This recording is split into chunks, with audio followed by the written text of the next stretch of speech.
चंद्रशेखर आजाद को बदनाम करने की साजिश, छवि खराब करने के लिए चलाया जा रहा कैंपेन, खड़ा कर दिया गया करोड़ों का प्रोजेक्ट।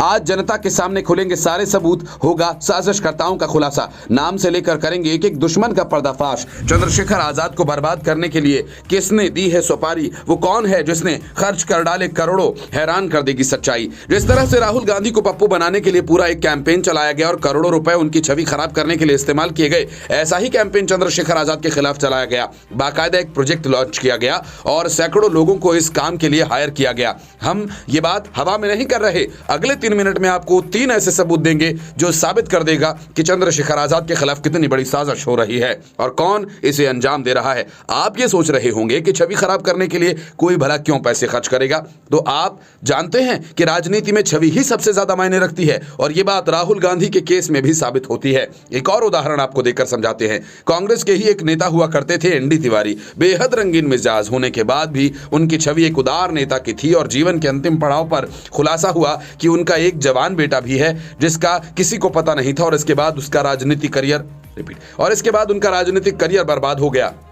लेकिन उससे पहले तक शानदार छवि की वजह से वो कई बार यूपी और उत्तराखंड के मुख्यमंत्री बने। तो राजनीति में छवि ही सब कुछ होती है और उसी को खराब करने के लिए चंद्रशेखर आजाद के नाम की सुपारी दी गई। कैसे, आप जरा उसके सबूत देख लीजिए। सबूत नंबर 1, चंद्रशेखर आजाद ने आजमगढ़ के एक धर्म परिवर्तन मामले में ट्वीट किया जिसमें दलित लड़के का जबरन इस्लाम में धर्म परिवर्तन करवाने का जिक्र किया गया था। लेकिन उसके नीचे देखिए कैसे प्रोपेगेंडा चलाया गया। अरुण वाजपेयी नाम के एक यूजर ने लिखा कि किस धर्म में परिवर्तन करा रहे थे, वो नाम क्यों नहीं लिख रहे हो, जबकि ट्वीट में साफ तौर पर इस्लाम का जिक्र किया गया था। उन्होंने लिखा कि आप मुस्लिम वोटों की वजह से डरते हो और इसी पोस्ट के नीचे अजय प्रताप सिंह नाम के एक यूजर ने लिखा कि सबसे पहले उसने आपके संगठन से मदद मांगी थी, लेकिन आपके बाराबंकी जिला अध्यक्ष ने यह कहकर इनकार कर दिया था कि अगर मुसलमानों के खिलाफ आवाज उठाएंगे तो चंद्रशेखर आजाद नाराज हो जाएंगे क्योंकि वो पूरी तरह से मुस्लिम परस्त हैं, जबकि इस बात में कतई सच्चाई नहीं है। जब हमने इसका प्रोफाइल चेक किया तो ऊपर ही प्रधानमंत्री मोदी के साथ इसका फोटो नजर आया। सबूत नंबर 2, चंद्रशेखर आजाद की एक रील वायरल हो रही है जिसमें कहा जा रहा है कि उन्होंने महाकुंभ जाकर संतों को अपने हाथ से खाना खिलाया और इस रील के जरिए लोग ये दिखाना चाहते हैं कि देखिए जो आपको महाकुंभ के खिलाफ भड़का रहा था वो तो खुद महाकुंभ के साधुओं को खाना खिला रहा है, जबकि ये सरासर झूठ है और वो महाकुंभ गए ही नहीं। वो वाराणसी के संत रविदास मंदिर की हैं जहां चंद्रशेखर आजाद ने संत रविदास की जयंती पर संतों को अपने हाथ से खाना खिलाया था। चंद्रशेखर आजाद से कल भी ये सवाल पत्रकारों ने किया था कि आप महाकुंभ में नहाने जाएंगे या नहीं, तो उन्होंने साफ इनकार कर दिया था। कहा मन चंगा तो कटौती में गंगा, जिसका मन साफ सुथरा है उसे कहीं जाने की जरूरत नहीं।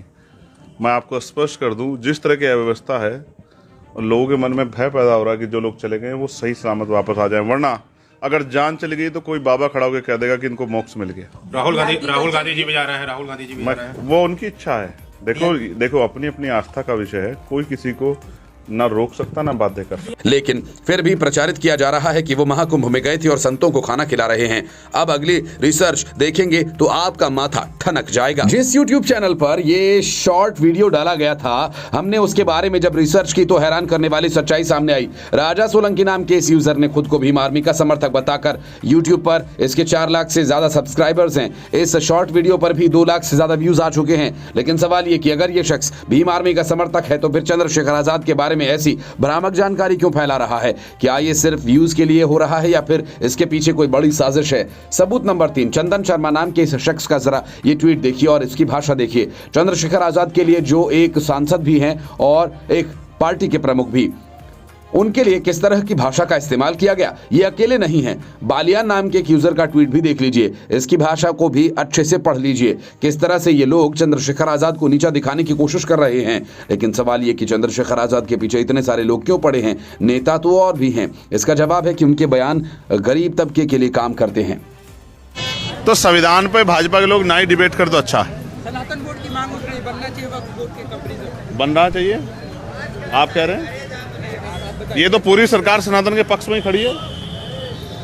नौजवानों के लिए भी एक बोर्ड बना दो कि पढ़े लिखे नौजवानों को रोजगार मिल जाए। महिलाओं के लिए भी एक बोर्ड बना दो कि जो रेप हत्याएं हो रही हैं ये बंद हो जाएं। और एक बोर्ड बना दो गरीबों के लिए कि गरीबों के पेट तक रोटी पहुंच जाए। जब ये जनता के जनहित के काम हो जाए फिर किसी बोर्ड के बारे में सोच लेना। धन्यवाद।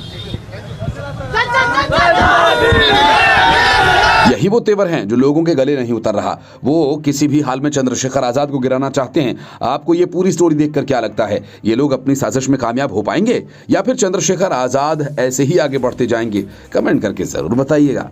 Bureau report, Indian news.